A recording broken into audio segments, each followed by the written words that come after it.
Bonjour, nous voilà dans une nouvelle vidéo qui illustre le théorème CAP, énoncé par le chercheur en informatique Eric Brewer. Dans toute base de données, vous ne pouvez respecter au plus que deux propriétés parmi la cohérence, la disponibilité et la distribution. Cela s'illustre assez facilement avec les bases de données relationnelles. Elles gèrent la cohérence et la disponibilité, mais pas la distribution. La disponibilité garantit que toutes les requêtes reçoivent une réponse, soit succès, soit échec. La distribution, aucune défaillance de tout ou partie des nœuds du cluster ne doit empêcher le système de répondre correctement. Et enfin, la cohérence, tous les nœuds du système voient exactement les mêmes données en même temps. Prenons la première solution, la disponibilité et la cohérence système CA. Comme exemple, PostgreSQL, MySQL et Oracle.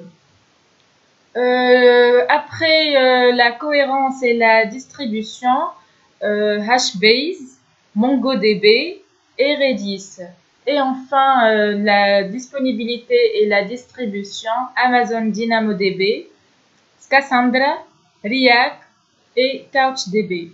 Le système CA, c'est des systèmes de type maître-esclave ou non distribués. Les données ne sont pas répliquées ou le sont obligatoirement de manière synchrone.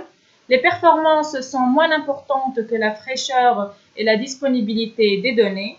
Ces systèmes sont donc à éviter pour les systèmes temps réel. Passons au système CP. Donc, les systèmes où la valeur de la donnée est préférable à une haute disponibilité, ils vont éviter à tout prix de retourner une donnée périmée. Ils ne sont donc pas conseillés dans des systèmes de e-commerce. Ils vont préférer retourner une erreur, mais ils sont par contre conseillés pour un système bancaire ou de santé, par exemple. Et enfin, le système AP.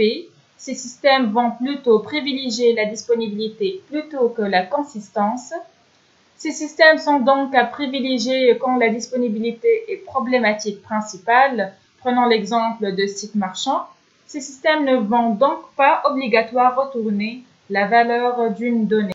Donc voilà pour cette vidéo, j'espère que c'était assez clair et que vous avez bien saisi le théorème CAP.